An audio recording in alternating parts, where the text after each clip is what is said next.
Hola, buenas tardes. El día de hoy nos encontramos aquí en Tlatelolco, perdón. Nos encontramos con el historiador Roberto Tello, cronista de aquí de Tlatelolco.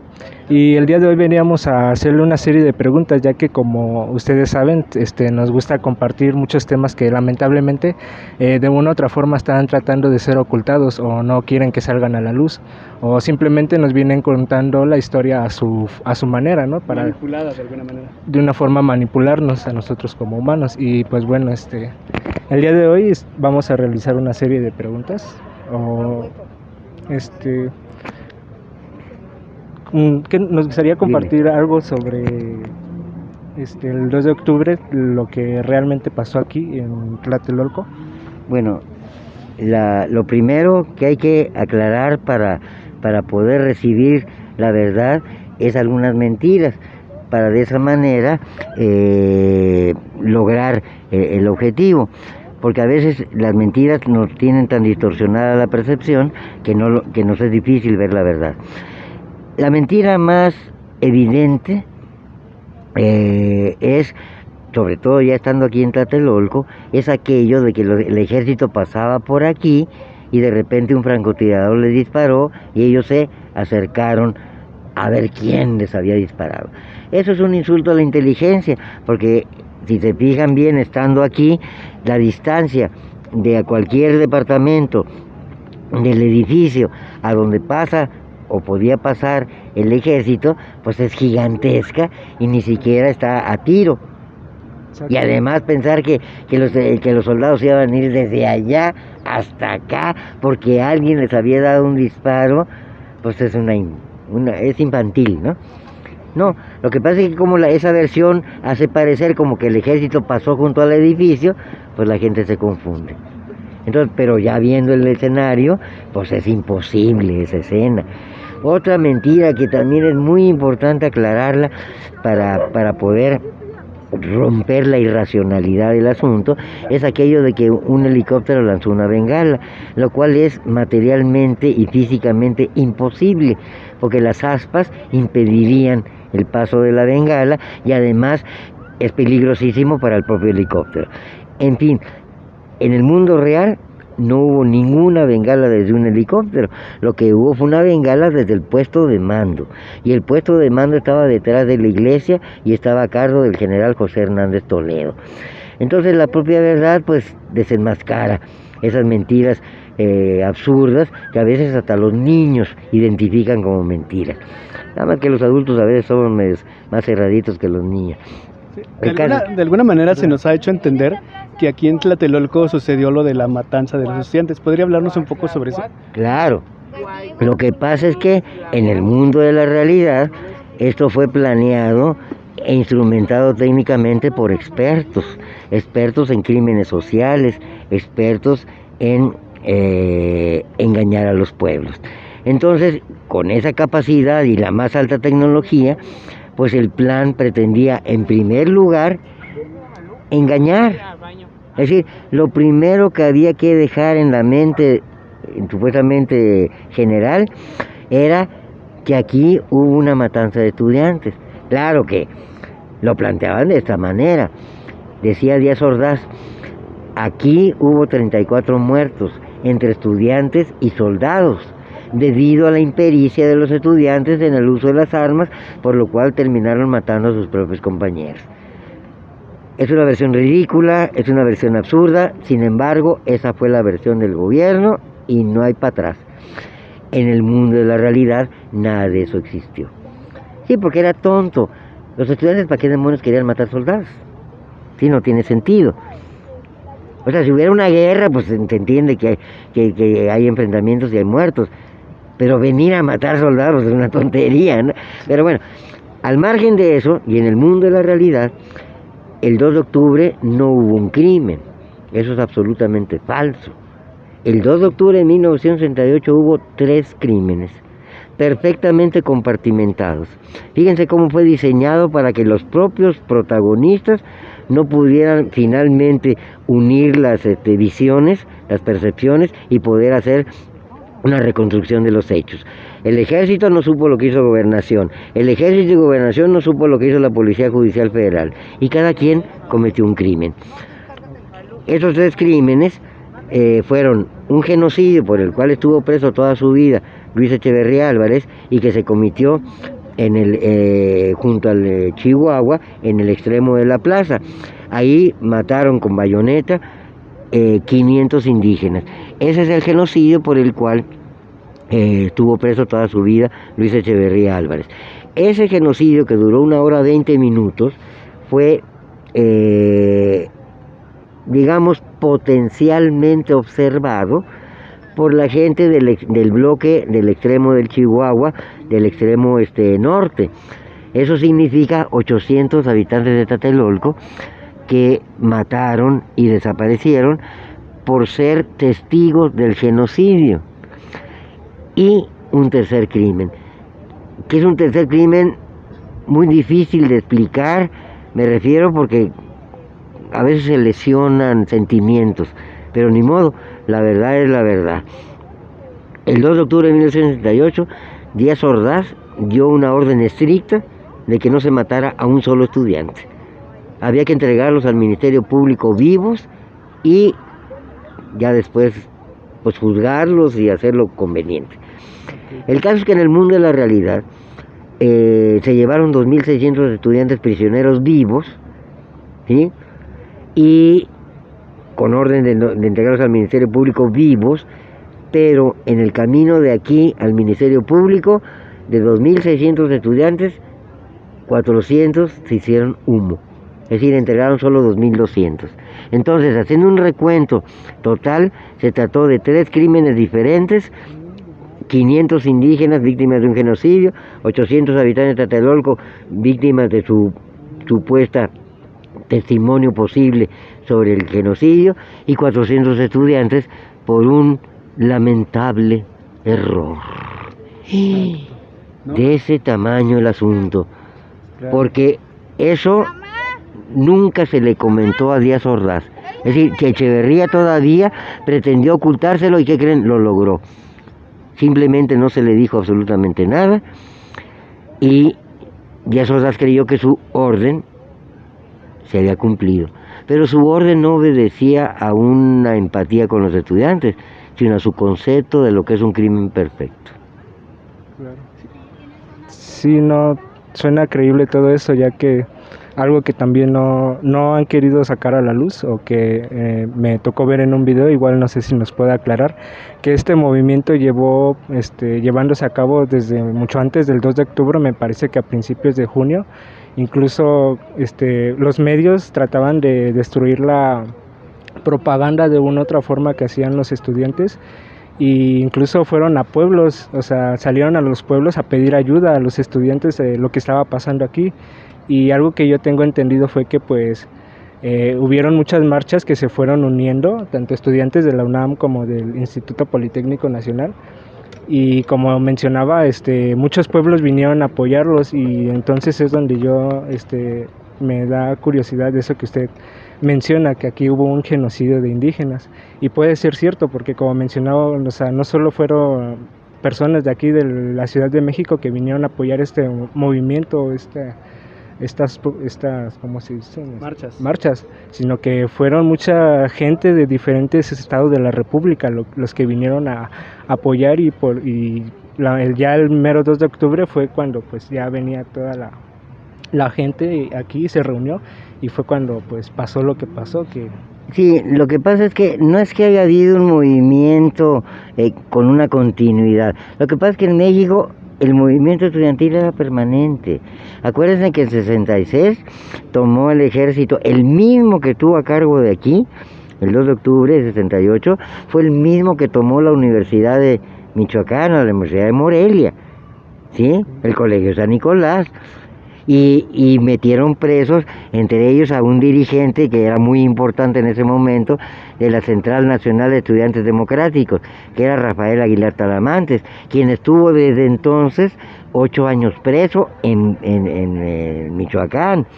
Es decir, el movimiento estudiantil era una forma permanente de existencia en las escuelas. O sea que para cuando vino el 68, no solo teníamos experiencia en movimientos estudiantiles, imagínense, hasta el pliego petitorio fue producto de esa experiencia. ¿Cuál era la experiencia de los estudiantes? Que ponían un montón de peticiones, 15, 20, se burlaba el gobierno, les aprobaba 2, 3 y se burlaba. Entonces los estudiantes aprendieron que que tenían que ser pliegos petitorios más eficientes. Por eso se llegó a los 6 puntos famosos, en donde solo se pedían demandas sociales. Es decir, siempre hubo movimiento estudiantil, incluso por eso se tuvo tanta capacidad de respuesta, pero no porque se estuviera planeando un movimiento, no, era una forma normal de existir. Hacíamos, por ejemplo, difusión de música revolucionaria en aquel tiempo, en todo el país, ¿no? Había un grupo que se llamaba Centro Popular de Cultura, que se dedicaba a eso, incluso participaba en la Guelaguetza, con gente como los folcloristas de René Villanueva, que ustedes a lo mejor alguna vez han oído hablar, porque la gente, ¿no?, que tiene esta visión conoce esos personajes.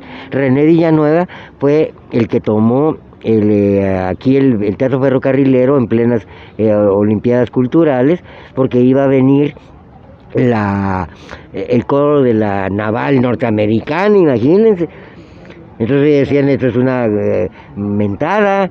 Entonces tomaron, con gente de filosofía y gente de otras facultades, tomaron el ferrocarrilero e impidieron que el coro de la Armada cantara, ¿no? Cosas que no se saben, y eso fue en plenas Olimpiadas Culturales. Sí, el movimiento no solo tenía su tradición, sino además se proyectó en plenas Olimpiadas, porque les hacen creer que el 2 de octubre a balazos acabaron el movimiento, y eso es totalmente falso. Sí, de alguna manera mi amigo comentaba de que de alguna manera se reprimía la propaganda. Todo el tiempo. Y los estudiantes, en base también a esa, ¿cómo se llama?, experiencia ya histórica en esos momentos, que habían participado en varios movimientos, inmediatamente propusieron la guerrilla cultural. La guerrilla cultural era acribillar los muros de la ciudad con propaganda gráfica, pero además cantar canciones en los eventos, en las plazas públicas, en fin. Por eso el movimiento tomó como ya de manera sintética las canciones como un medio de comunicarse con la gente, incluso de poder competir con la televisión y la radio. El colmo fue que los estudiantes, cuando se vieron limitados en salir en televisión, salir en radio, salir en periódicos, salir en revistas, lo que hicieron fue poner su propaganda sobre los billetes de a peso. Esa fue una gran batalla ganada por los estudiantes. El gobierno no podía destruir la propaganda de los estudiantes porque no podía romper los billetes de a peso. De alguna manera podemos entender que toda la historia que se nos ha contado Tlatelolco, o escuchándolo hablar, se ha sido manipulada, censurada, porque han intentado de alguna manera cambiar, han intentado modificar todo, hacernos entender que de alguna manera los estudiantes tuvieron la culpa, el gobierno solamente reaccionó. De hecho, se ha hablado mucho de un movimiento que se llama el movimiento del guante blanco, que dice que hasta era su manera de identificarse entre los militares para saber quién era estudiante y quién era militar, porque dice que venían disfrazados de civil. Momento, no nos perdamos en esas mentiras, porque entonces perdemos la sustancia de la verdad. La verdadera historia del guante blanco no tiene nada que ver con eso son fantasías. Fíjense, en el mundo de la realidad, ¿qué es lo que sucedió? Díaz Ordaz, sus asesores le dijeron, lo van a reventar y el otro lo va a hacer culpable de genocidio y se va a lavar las manos. ¿Cómo ven? Imagínense a Díaz Ordaz enojado. Incluso ojalá puedan tomar una foto que está aquí en la lateral del edificio, porque ahí está la escena. Está Díaz Ordaz agarrando el pescuezo a Echeverría. Casi lo mata, porque él se la creyó. Echeverría dijo, no señor, pues usted quedó de acuerdo en que nos íbamos a dividir los crímenes, los operativos, y no iban a decir crímenes, los operativos, y que la gobernación iba a ser un operativo, el ejército otro, y usted quedó de acuerdo.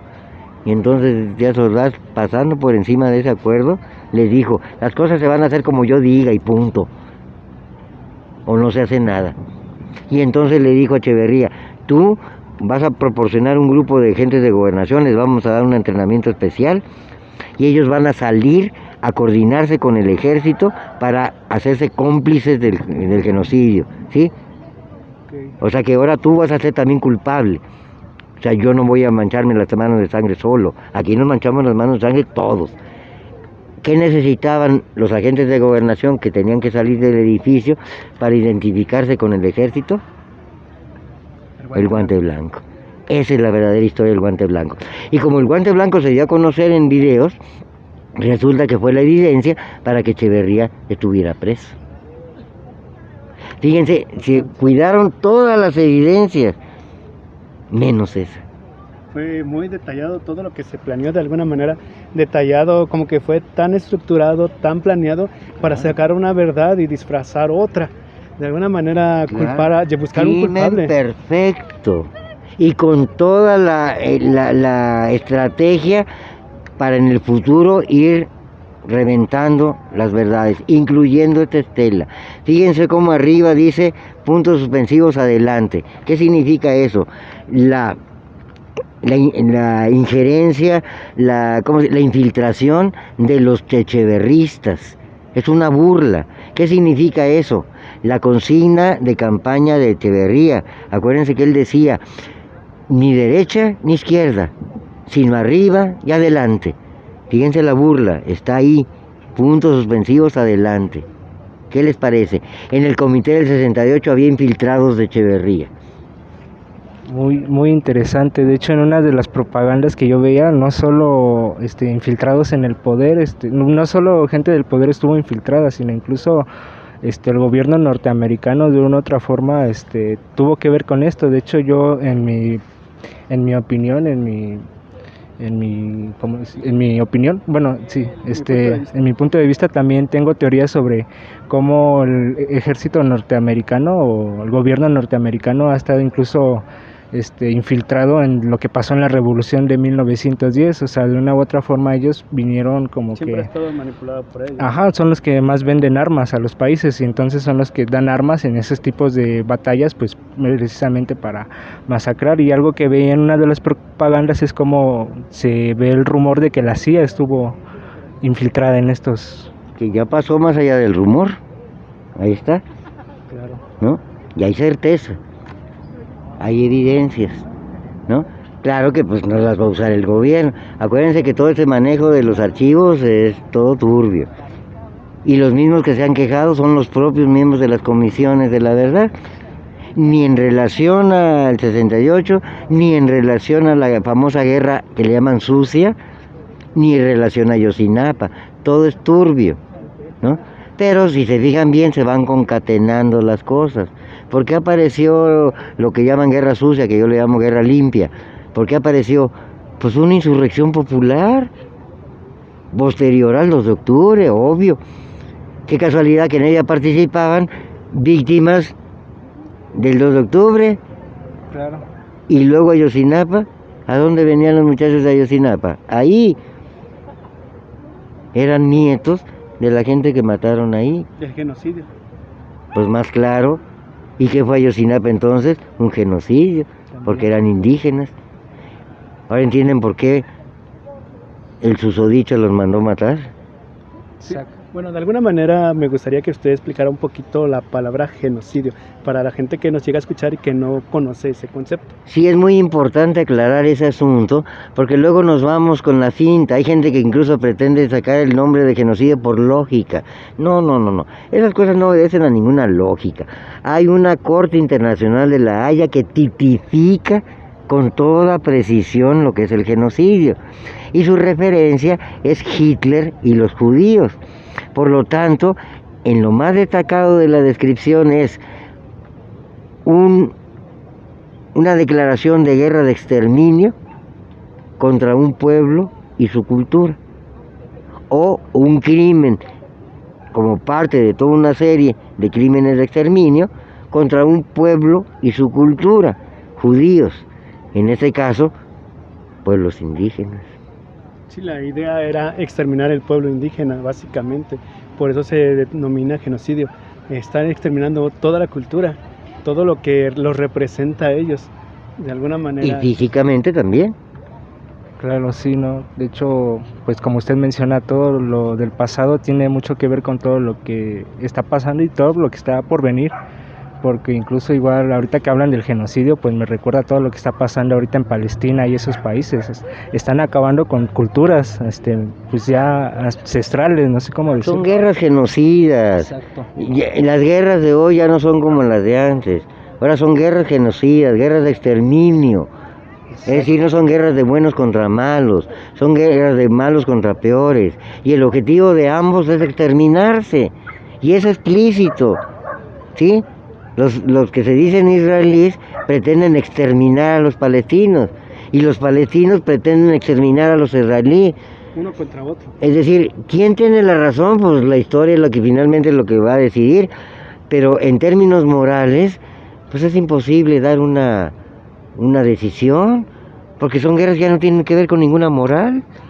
Sí, claro, de hecho esto me recuerda igual a una frase que más o menos dice que todo aquel que olvida su historia está condenado a repetirla, más o menos así va la frase, no sé si la han escuchado.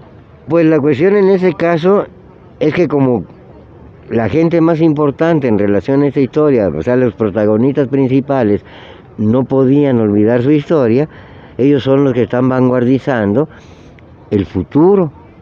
Y nosotros, en la medida en que conozcamos el pasado, no solo vamos a lograr que no se repita una cosa de esas en otros niveles, sino además pues nos vamos a sumar al futuro, porque son cosas que ya están sucediendo, que el pueblo ya está despertando. Y por ejemplo, antier hubo un levantamiento de un pueblo que se levantó no contra el gobierno, fíjense, porque el gobierno no sirve para nada, se levantó contra los AMPA organizada y mataron 10. Y ahora ya están en una lucha sin fin, porque así suceden las revoluciones.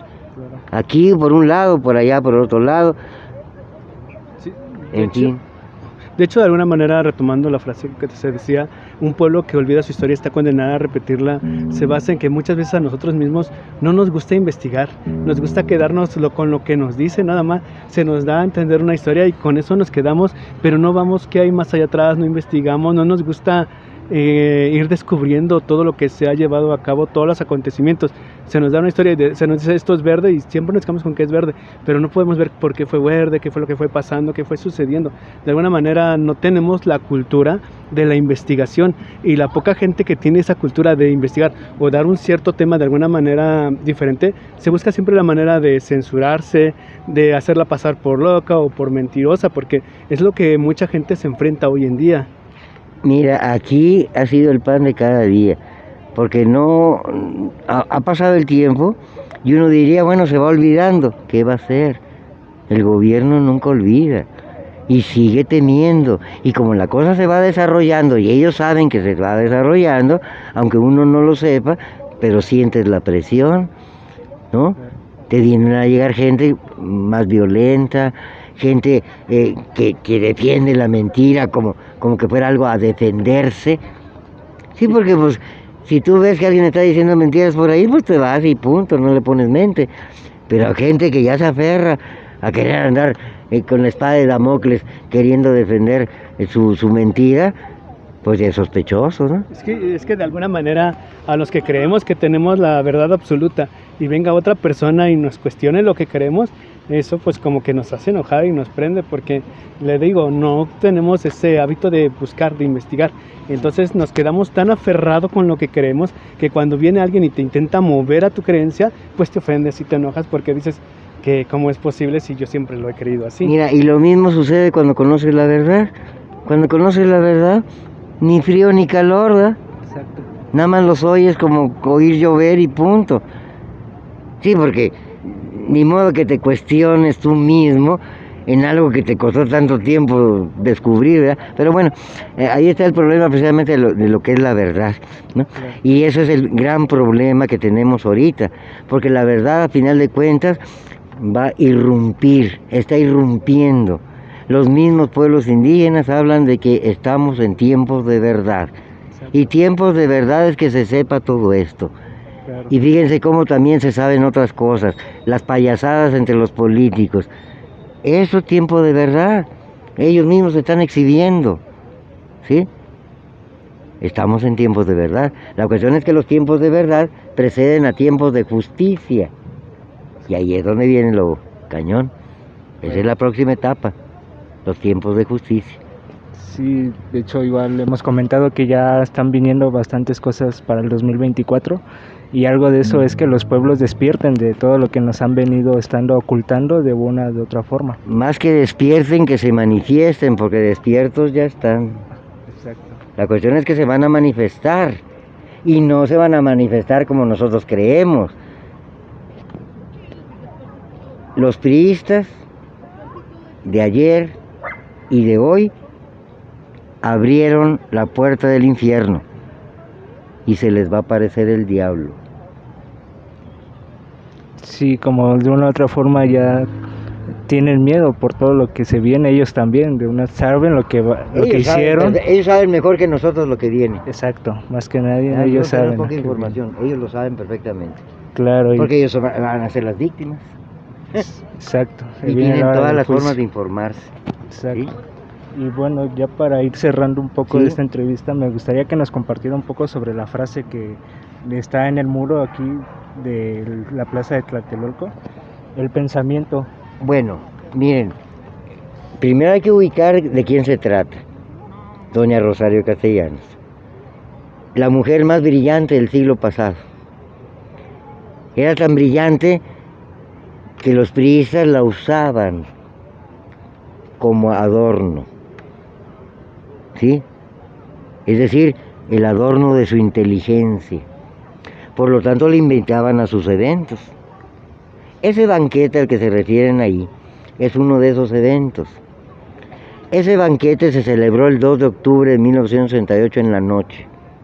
O sea, que al mismo tiempo, y de eso está hablando la señora, al mismo tiempo estaban matando aquí a la gente y la clase política estaba cerca de la Secretaría de Gobernación, en el patio, celebrando un gran banquete con invitado especial, Rafael de España, que les estaba cantando, fíjense nada más la paradoja histórica, la ironía de la historia, les estaba cantando, ¿qué pasará?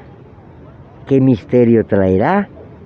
Puede ser mi gran noche. Mientras ahí en ese rincón mataban 500 indígenas. Ella era protectora de indígenas. Estuvo en el banquete. Se fue a dormir muy tarde. Andaba todavía con resaca.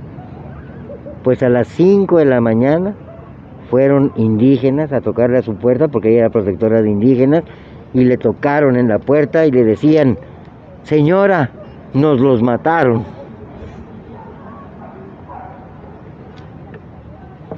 Ahora entienden por qué la mató Echeverría. Fíjense cómo la mató Echeverría. Le dio el Premio Nacional de Literatura. Diabólico, ¿eh? Como Premio Nacional de Literatura la mandó como embajadora de México en Israel, el paraíso de la CIA. Y en Israel murió en un accidente doméstico, electrocutada en la tina de su baño. Hasta en las películas ponen que así mata la CIA. Más claro no canta un gallo. De alguna manera intentaron silenciarla, básicamente. Lo lograron. Porque ella sabía que aquí no hubo ninguna matanza de estudiantes y que hubo una matanza de indígenas. Sí, ya no se enteró lo de los habitantes. Sí, eso no era... O sea, la gente supo lo que ellos vivieron y no se dieron cuenta que mataron a habitantes de Tlatelolco. Pero sí se dieron cuenta de que mataron a sus parientes, pues cómo no se van a dar cuenta que mataron a su hijo. Claro. Sí, no, vaya, impresionante todo lo que nos cuenta y... En fin, la verdad siempre es sorprendente. Aquí hubo 1.700 personas que mataron y desaparecieron en una sola noche. Y la inmensa mayoría de esas 1.700 personas fueron niños. Quien nunca se lo perdonó fue la mujer. Le decía doña Guadalupe Borja de Díaz Ordaz a su marido, porque ella entendía que su marido era un asesino, mataba personas, es normal en un político, pero ¿por qué niños? Y le preguntaba, ¿por qué niños? ¿Por qué niños? No la aguantó, la mandó a un manicomio a Europa y casualmente ahí murió. Fíjese, qué grado de locura. Cosas reales que no conocemos y que todas son parte del mismo rompecabezas. Claro, sí, ¿Qué impresionante. tan manipulada de alguna manera, qué tan Toda la manipulada historia está aquí en este está la texto, historia? Sí, como este decía, código QR, pues, 100 pesos está la hora. todo está Texto y siendo un canción. poco manipulado, Yo hice el texto y las pero canciones son las canciones que pues hicieron los estudiantes. sabemos que el lado 12 bueno canciones, también incluyendo está una jugando canción. sus cartas, Dios también está Incluyendo una jugando sus canción que cartas se y hizo el 2 de pronto octubre y que le fue va a salir la publicada. verdad de todo esto. Su libro no está publicado. Sí, está en libro físico, pero eso lo tendrías que conseguir en el Centro Cultural 1111. Pero aquí está en virtual, 100 pesos. ¿Sí? Bueno, pues de alguna manera nos dio mucho gusto que usted nos haya concedido la entrevista, que haya aclarado de alguna manera algunos puntos que se han estado llevando y de alguna manera manipulado. Y se le agradece la oportunidad que nos dio y pues básicamente muchas gracias por intentar aclarar toda esta verdad. Gracias y reitero, me gustaría que nos compartiera un poco de su música, veo que trae una guitarra. En especial una canción Claro. que se hizo el 2 de octubre en la noche. Viene aquí en el texto y en el disco. Un joven 68ero estuvo en ese rincón. Era el extremo de la Boca 7. Él no vio de este lado, él vio de aquel lado. Es decir, él vio del lado del Chihuahua. Y lo que vio ahí no fue una represión a estudiantes. Lo que él vio ahí, sí, la represión estaba de este lado. Lo que él vio ahí fue un niño atravesado por una bayoneta. Con esa imagen en la mente, se fue a su casa, se encerró en su cuarto, tomó su guitarra y aquella misma noche, el 2 de octubre de 1968, dejó esto para la historia. Al niño yo quiero cantarle para calmar su temor, decirle que por su ventana todas las mañanas aparece el sol, decirle que junto a su cuna el hombre le ha puesto amor, le ha puesto regalos y dulces, historias amables, llenas de valor. Y así, cantando, hablarle con mucha razón, decirle que a través del tiempo no habrá regalos ni amor, que el hombre le ha puesto un mundo en donde tendrá que llorar, en donde será un uniforme, un lema y un número más. Decirle que en las ciudades las risas se deben comprar, que el odio no tiene distancia y que el dinero es la libertad. Llenarle la vista con sangre, vaciarle la mesa de pan, atarlo con frases vacías y después matarlo en días de paz. Y así, cantando, dejarlo crecer los días, lo irán cercando, tendrá lo que deba tener un coche, tal vez una esposa, tristeza, desesperación, angustia, de saberse inútil, de ser solamente ilusión. Sabrá que su vida truncada jamás la podrá reparar, que es parte de muchas partes, pero por desgracia de ningún lugar. Y al niño que mece en la cuna, al niño que nació en abril, si quieres que sea diferente tendrás que obsequiarle un bello fusil.